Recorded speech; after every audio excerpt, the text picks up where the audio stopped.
Hello and welcome to the Backroom Crew Podcast Stranger Thoughts segment. And on this, we're gonna get into some board games, some video games. Recently talked with some of my friends, and I know Andre, he's big into board games and big into, role play games. It's just games. He's a games guy, whatnot like that. One of the games that that Ant told me about, let me see if I can bring it up here real quick. It was something he was saying. It's got like two different versions. It's got like a red version and a blue version, and it's getting pretty good like play in, I guess, it's getting a lot of play. I guess it's blowing up kind of like, apples to apples and all that. Pandemic Legacy. Have you heard of it? I've heard of Pandemic, yes. Okay. He couldn't really talk over the loudness of the crowd and the music that much, but he was saying it was a pretty cool game. And it made me, it made me think about, I don't think this one was changed from a video game, but, it's like different games that were changed into video games. Recently, Civilization actually became a board game. And I was like, that's pretty dang fun. Because I remember playing Civilization 2, over when I was growing up. You would expect Civilization to be a board game, though. I know it's a lot to manage, but at the same time, it's like, I would see that more as you want to know what a game that is like Civilization? You want to know what it looks like when it gets created? Look up a title I think called Rex Imperia. It's done by Fantasy Flight. A single game can take days. Oh God!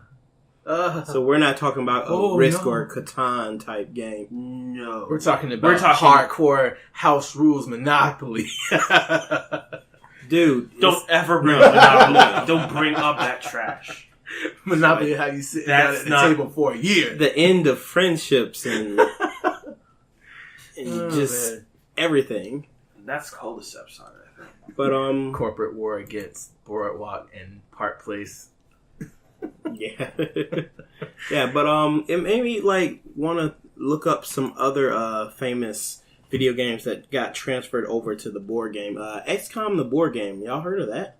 Yes. That's done really interesting. Mm-hmm. It has basically it's cooperative against the game, and the game has like a sort of AI thing going on with it, where the game itself controls like the alien events, and each player handles its own kind of position. So like you have the guy that takes the place of Shen, and he's in charge of engineering. Then you've got the guy in charge of research. Then you've got the commander who's there to kind of assign people to certain places. Mm-hmm. And you've got like Central, who's there to kind of coordinate. And so every turn is on a timer, and they've got to allocate resources. Everybody determines the person that in charge of research determines what to research. They all have to coordinate with the leader, and so they're all trying to handle this. And then every now and again, there's a hit, and they have to set out an XCOM squad, and that's all. None of that is being handled locally. So all you can do is train and equip them as best you can, and then it's all just kind of out there. Now, mind you, my description may not be 100% accurate. I've never actually played it, but I have heard about it and I've done a little bit of research. I'm wondering what separates this from like a game like Gears of War. Was Gears of War a board game? Yeah, they got a Gears of War board game. Huh. I don't know anything about the Gears of War board game. That doesn't sound like it would be as fun as the game, though. If anything, that sounds like it'd probably be like one of those kind of horde things where you've got a bunch of dudes in your objective. You're supposed to get them through to an objective. Something akin to Space Hulk, I would see as a board, as a Gears of War game. Yeah. From what they're saying, it focuses on the tactical use of equipment and cover. To get through scenarios? Yeah. It's a cooperative game with players controlling individual gears against the Locust Horde. All right. So, then, in this particular case, the XCOM board game is more about being a manager. Mm-hmm. You're not the boots on the ground. Okay. Like it's one of those things where you send the team off, and in the XCOM video game, you then control the team. In this, you have to touch the squad leader to get your people through, and part of the thing that helps is to make sure that they've got, the anti-plasma armor on. That sort of thing. Okay. There's no such thing as anti-plasma armor. I just came up with that. That sounds awesome, though. I mean, that sounds like something you could, just throw into any sci-fi, fantasy-ish. What would anti-plasma armor be made of?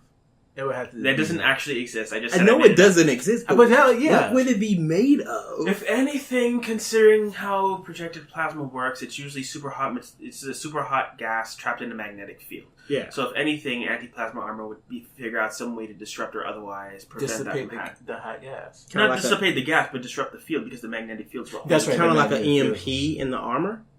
It's electrified armor in a sense, I guess.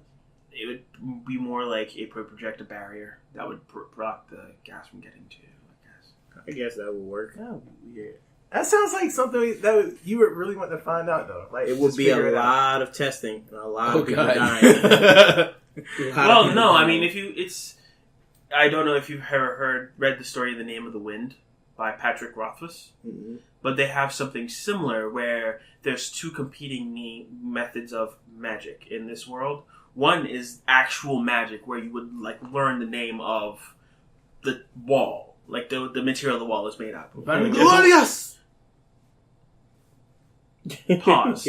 And if you knew the name of the wall, if you knew the name of stone, you could then reshape a stone wall, and instead of having a stone wall, you could make a door out of the wall because you knew the name of the stone, so you could convince it to do that for you. And then the other one is more science. Stop it. Okay, I'm sorry. I just had animated magic in my head. The other one is way more science based. And one of the things that one of the main characters did was that he actually created a massive barrier device. And what it did was it was a sympathetic device where it would, when a fast moving projectile approached the barrier itself would intercept. It was multiple plates facing outwards. And the barrier itself would intercept the impact, and that would cause a trigger to trip, so that barrier would go down when it hit when something impacted it. Everything that impacted it around that same time would stop. The barrier would trigger, then it would reset, and then he programmed it so it reset. So it's like a one-shot shield that goes down for a second after it gets a blow, but it will block anything traveling faster than a certain speed. So if you're going to do something like anti-plasma armor, I would say it'd be something that projected a field ahead of the device once it detected that a strong magnetic field was coming nearby that would interrupt that field, and then disperse the plasma itself. We're smart over here at the Batroom crew. Dude, no, it's all bullshit. I have no idea how any of this will happen. It's just thoughts. You can't say that because you just came up with this awesome explanation. But you know how stuff like that works for sci-fi. It's you just toss a bunch of terms out of your butt, and it's just it's like the whole Star Wars thing where where they can dock with the bay wide open. Yeah, it's again implied that there's something there maintaining atmospheric stability. Yeah. See, there you go. You're doing it again. Good job. Another board game. I know the deflector dish is being overloaded. We need to realign the neutrino arrays. Another board game that came out. This one. Y'all ever heard of StarCraft board game? I have no, but it doesn't surprise me. Yeah, I was going to say the exact same thing. It was made in 2007. So basically, it's been out of print for a while now, though. That also does not surprise me. Yeah. But they do say there's a game kind of like it called The Forbidden Stars, which is set in the Warhammer 40K universe. Yes. That one I do know a little bit of. Yeah, you know it's about also expensive as fuck, and I know that even if I did buy it, like most of the other board games I have, there's nobody here that'd be willing to. Actually, you say that, but I've really been interested in trying to find out different ways of gameplay. I mean, I kind of branched away from video games a little bit. Not too much because I still, mess around with Fallout. They're convenient. Yeah, they're convenient. But if you were to set up a decent game, something long or something. God, I'm not gonna finish that. Something awesome and challenging. Yeah. Then I would probably. So something long, something awesome, and something challenging. Come on, man. No, but like I was interested in the Warhammer franchise for a little bit because of the statues, and I was like, man, how you play this? And very expensively. Yeah, I know, right? You might want to try again. All of those like little miniature things. Mm-hmm. Those are pricey. Yeah. I think I know that a lot of people lament the death of the Warhammer Fantasy universe, but I understand what Games Workshop's trying to do because their models are expensive. They're expensive because they're made out of relatively high resin materials. Yeah, they used to be made out of metal. Like there's some that are like when I went to the Tower game night, I think like a week or two ago, a dude brought out, he's paid $500 for a single game. This was the art director set, and it had metal tokens in it. The figurines were all crafted out of metal. Mm. The price on that thing was astronomical. I'm like, dude, better you than me, because I pay $50 for it, and I'd like the little cutout cardboard bits. But he's just like, yeah, no. And he brought out like the game had mechs in it. It was like a steampunk thing, and he brought out, and it was just like this war mech, and it was a solid, fine detail on it, like etched in. And I'm just like, that's beautiful. I would never pay that much, but that is amazing. All handcrafted for those. Yeah. So I mean, like the market is there. And to me, the big part about it is, especially since I know that I'm socially kind of awkward, I find that game nights help me meet new people. Right. I'm not so much saying that they're going to be my friends. I prefer it if my friends would come out to these things so we could all. Oh my god, man! Dang. I'm looking at one of my friends right now, and he's just kind of smiling in the corner there. But it'd be appreciated if they would come out and kind of help me get some people and play things. I don't know, man. I'm weird. I don't know. I'm weird on board games. Mine's is I'm more of a card game person. That counts as a board game. They were playing Bloodborne the other day, the Bloodborne card game. And everybody, I got there right as they were wrapping it up, but it looked like everybody was having a blast. So it's not just board games, it's card games too. I can see that. Speaking of card games, are you interested in a new card game? Well, guess who your This isn't time for the ad spot. Ah, dang it. Alright, y'all heard of Mechs vs. Minions? Yes. That, I believe, is put out by the same people who designed League of Legends. Yes. And that is basically a program your turn kind of game where you play as a mech, and the way it works is like you for instance, you get a couple cards, right? So you hypothesize that somebody's going to be in a certain place. So then you have to play the movement. So you'd have to, for each movement forward, you'd have to play a forward movement card. So it'd be like forward, turn 90 degrees, fire. Yeah, before the timer runs out. Mm-hmm. Yeah. And there's like little minions that run across the field, and you can get resources by stomping on them and stuff. Because you're in a mech and they're just running around on the ground like this. But how does that equate to getting resources? You're just killing things. I don't know. Why do you get gold every time you shoot something to death in League? Or Paragon. Or Dota. Or Smite. It doesn't make any sense. It's just a equivalency. You get score equivalent to what you stomp on or kill, and you get more score if you destroy a hero and or mech. Yeah, pretty much. And then you redeem that score for better kit, weapons, skills, armor, etc. There's no actual because I stomped on this, some corn grew in my valley. And then, when I stepped on this guy, a peasant went out and harvested the corn and milled it. So now I have cornmeal. And then when I stepped on this one, the baker went and made cornbread. And cornbread gives my entire army a +3 bonus. Yeah. Can you imagine the pop-up labels to that? You just stomp on something. It's like, field has been planted. It's like, what? God, that would be... and again, I limit my inability to code things, because that feels like it'd be a really fun, little Unity game to program in, just like a lampoon of the economy of a MOBA. Need to talk to Brandon. I don't think Brandon's... Brandon doesn't have enough free time in his life. Yeah. You'd have to put him in a hyperbolic time chamber. Get something like that done. Be in there for a week, just so he can get 4-5 years of. I am not going to speak on this anymore. All right. Doom the board game. This game was actually made twice. Like they I brought haven't out. heard. As much as I've heard about it, is that Total Biscuits implied that he wanted to play it with his friends. Yeah. Nothing ever really came of it. They brought it up in the 2004 and again in 2016 when the digital game came out. And I know that it involves a bunch of a bunch of Marines moving through a facility infested by demons, and then using various cards and abilities to get through the encounter. And resources are kind of at a premium, so you have to be really, really smart. Yeah, from the way they describe it, one controls the demons while all the others work together as Marines. It seems like, it's like that Others thing, I bet. Yeah. It's probably like that. I should really watch a YouTube video on how to play that, just so I can get the movement down, because that was confusing as fuck. Yeah.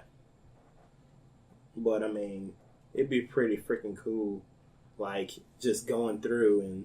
I mean... I don't know. I always seen Doom as like freaking broken. Like you're automatically set up to destroy these demons. Like I don't feel like there's any like resistance in Doom because it seems like it's just pretty much. I've got big ass cannons and guns, and I can kill every one of you demons. Oh, which Doom? The original Doom? Yeah. Doom 2016. I mean, there is resistance. There is, because you can get shot to death in Doom. You can get fireballed to death in Doom. If you never bought the full thing and you played through the freeware version, you died at the end of that campaign. No. You walk into that teleporter, it teleports you to hell. It's pitch black. You're surrounded. You literally fire. You can see from the flash that things are dying. It's just that there's always more of them. Yeah. Okay. So you are powerful, but that is because the weight of numbers is against you. Yeah. If this was Counter-Strike, if Doom would play like Counter-Strike, you'd be dead maybe at the third encounter. That'd be something as a board game. No, wait, stop it. You stop that. What Counter-Strike? Everybody would be like, competitive Counter-Strike. What do you mean? You mean it could be like 5 rounds, and in the last round, everybody on the terrorist team just gets the op and hides. Just roll, and then they just rolled like 20 dice to hit. Another 20 for damage. Just like, well, fuck. Why is it that table? Good lord. Yeah. They also have the You Died board game. Dark Souls, yeah. Why would you call it that? You want me to call it the geek? No. He's not wrong. When you take the top off the box, the first thing is like a literal like piece of wax paper with the words from in the same game in color as the game, just saying you died. Yeah. That's the first thing you see when when you open up the box and it's like you just bought the box, the board game. You're like, it's gonna be different. It's like. In the regular Dark Souls, I'm always dying, but this is going to be different. Yeah, I'm going to get this, I'm going to play it, I'm going to win so much. Open up the box, you died. In this particular case, this game is polarizing because the people did try to make it like Dark Souls. Mm-hmm. And the thing about it is that board game people are not used to that. And so, like, a lot of stuff, like, freaked them out. Like, for instance, they're one of the mechanics is that you cannot fight the boss on the first run. You try to do that with your first run equipment and arms, you will die. But if you go and rest, I believe it's if you go and rest at you can go back to the bonfire, I think, and you can buy stuff. But if you go back to the bonfire to rest and replenish your SS, you burn a life, and you only get so many. If anybody dies, anybody on your team at all dies, it's like, it's like when the host dies in multiplayer, except everybody's the host. But why? To enforce teamwork. But the game it didn't play like that, man. You got to run around and be stupid and hit people with giant swords and stuff. You can still do that in this. It's just that the stakes have been raised a bit. Like, for instance, stamina is part of your life. When you burn a lot of stamina, you're shortening your life. Which means that if your stamina and your life ever meet, you die. I mean, I can see why people would be polarized with that now. It seems like that's just And the funny added part for- about it is that Dark Souls got that not the stamina mechanic, but the way the enemies move and the monster placement from Kingdom Death Monster, which in of itself is basically like Civilization like combined with Monster Hunter. Hmm. And that is also brutally hard. I'm not sure if you've been watching it, but Wooly Versus does matches of Kingdom Death Monster, and that game is rough. Like scratching your beard for 5 hours rough. Or... Like, if they don't turn it around, their game is over within, I think, another 3 turns. Okay. Period. Because something they did 4 turns ago is going to come back and haunt them. As in, they've just got a brand new character, and due to a single bad dice roll, that character had to chop off one of its arms. I don't want to play that game. Yeah. I don't. On the other hand, it also has really great storytelling. Like the fact that, like, Wooly's character is now, like, he's, like, the one survivor. And he's like this old man, and he's got like all of these legendary techniques. Like he can just like continue attacking even after he's out of it. He's like All Might now. Oh shoot! He's like All Might with axes, and his reckoning is coming, and he's completely unprepared, and everybody knows about this. If you look at his chats now, they're like screaming, "You need to use the sword. If you don't use the sword, he's going to kill you." But there's no opportunity to use the sword because each of the fights is so dangerous that you don't want to give up because his specialty is in axes.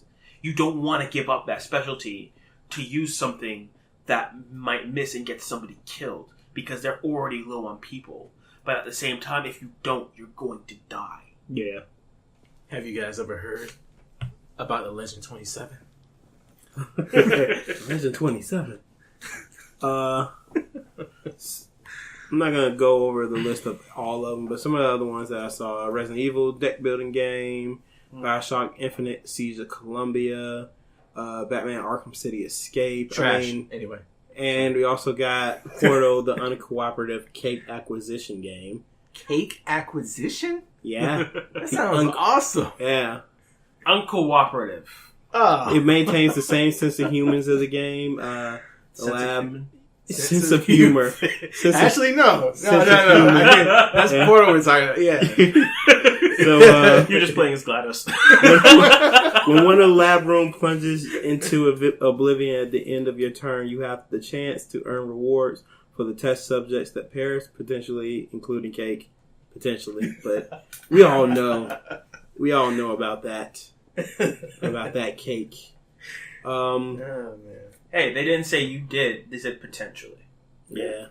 But, I guess I want to go, there's a lot of these stuff like this. But what's some games that you guys would like to see? I know personally, and this was a card game, and I know probably no one's going to really remember it, but the Dot Hack series used to have a card game. I would like to see that in a board game version.